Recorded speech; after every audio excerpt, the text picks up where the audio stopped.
അസ്സലാമു അലൈക്കും വറഹ്മത്തുള്ളാഹി വബറകാതുഹു. ദിയായ റാബിയത്തുൽ അദവിയ റളിയല്ലാഹു അൻഹ ഒരു ദിവസം തൻ്റെ കൂട്ടുകാരുടെ കൂടെ ഇങ്ങനെ നടന്നു പോകുമ്പോൾ ഒരു മനുഷ്യൻ ഒരു കോഴിയെ ചുട്ടെടുക്കുന്നത് ഇങ്ങനെ കണ്ടു. അദ്ദേഹം തിന്നാൻ വേണ്ടി തൻ്റെ വീട്ടുകാർക്ക് വേണ്ടി കോഴിയെ വേണ്ടതുപോലെ ഇങ്ങനെ തീയിലിട്ട് ഇങ്ങനെ ചുടുകയാണ്. ഇത് കണ്ടപ്പോൾ മഹ്ദിയായ റാബിയത്തുൽ അദവിയ റളിയല്ലാഹു അൻഹു കുറേ നേരം അയാൾ ചുടുന്നത് ഇങ്ങനെ നോക്കി നിൽക്കുകയാണ്. മഹാന്മാർ എന്ന് പറയുമ്പോൾ അങ്ങനെയാണ്. എന്തെങ്കിലും ഒരു വിഷയം കാണുമ്പോൾ അവർക്കും ചിന്തിക്കുന്നത് റബ്ബിലേക്ക്, റബ്ബുമായി ബന്ധപ്പെട്ട് എന്തെങ്കിലും ഉപദേശമുണ്ടോ ചിന്തയുണ്ടോ എന്ന് ചിന്തിക്കുകയാണ്. അങ്ങനെ റാബിയത്തുൽ അദവിയ റളിയല്ലാഹു അൻഹു കുറേ നേരം അവിടെ ഇരുന്നു ഇങ്ങനെ ആ കോഴി ചുടുന്നത് ഇങ്ങനെ ശ്രദ്ധിക്കുകയാണ്. കൂടെയുള്ള ആൾക്കാരൊക്കെ ഒന്നും കൂടി എല്ലാവർക്കും അത്ഭുതം തോന്നി. എന്താ അങ്ങനെയൊന്നും ഇപ്പോൾ അങ്ങനെയൊക്കെ നോക്കാൻ അതിലെന്താ ഉള്ളൂ, അതിപ്പോൾ സാധാരണ ഒരു വിഷയം തന്നെയാണല്ലോ.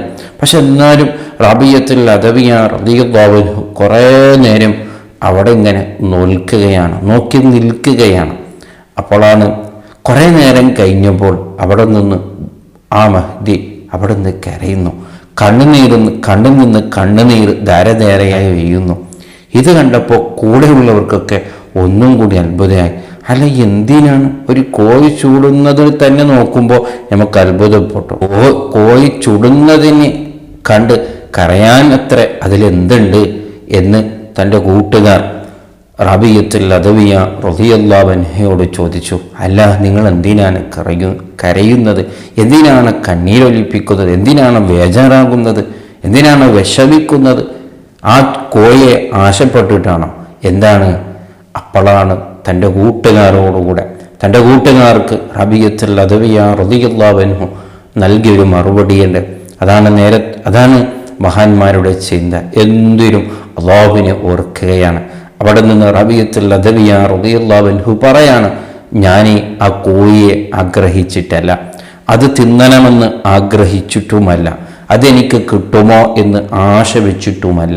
ഞാൻ ആ മനുഷ്യന് കോഴിയെ തീയിലിട്ട് ഇങ്ങനെ ചുടുമ്പോൾ ഞാൻ ഇങ്ങനെ ചിന്തിക്കുകയാണ്, അല്ലാഹു സുബ്ഹാനഹു വ തആല നാളെ മഹ്ശറയിൽ അവൻ്റെ അടിമകളെ നരകത്തിലിട്ട് അവൻ ചുടുമല്ലോ, അവൻ കത്തിക്കുമല്ലോ. ആ രംഗം ഇങ്ങനെ ഓർത്തപ്പോൾ ഞാൻ ഒന്നും കൂടി ചിന്തിച്ചു.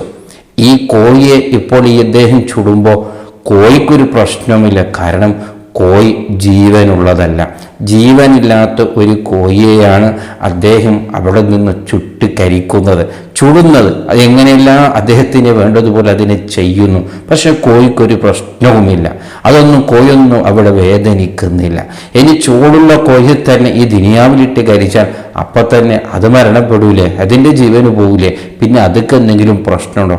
പക്ഷേ ആഖിറത്തിൽ അങ്ങനെയല്ലല്ലോ, നരകത്തിൽ അങ്ങനെയല്ലല്ലോ. അല്ലാഹു സുബ്ഹാനഹു വ തആല നമ്മെ കരിക്കുന്നത്, നരകത്തിട്ട് ശിക്ഷിക്കുന്നത് ജീവനില്ലാത്ത നമ്മളെയല്ലല്ലോ, ജീവനുള്ള നമ്മളെയാണ്. ഇനി നാം അതിൽ ചുടുമ്പോൾ, നാം നരകത്തിൽ ഇട്ട് നമ്മെ കരിക്കുമ്പോൾ നമ്മളെ ജീവൻ നഷ്ടപ്പെടുന്നില്ല.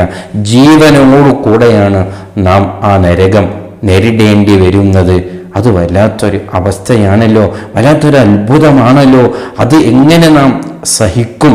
എൻ്റെ റബ്ബ് എന്നെ നരകത്തിട്ട് ശിക്ഷിച്ചാൽ ഞാനെങ്ങനെ സബുർ ചെയ്യും എന്ന് ഓർത്തിട്ടാണ് ഞാനിവിടെ കരഞ്ഞത്, ബേജാറായത്, വിഷമിച്ചത്. എൻ്റെ കൽബിൽ പേടി വന്നുപോയി എന്ന് റാബിയത്തുൽ അദവിയ റളിയല്ലാഹു അൻഹ തൻ്റെ കൂട്ടുകാരോട് പറയുമ്പോൾ എല്ലാവരും അത്ഭുതപ്പെട്ടു, എല്ലാവരും ബേജാറായി, എല്ലാവരും വിഷമിച്ചു.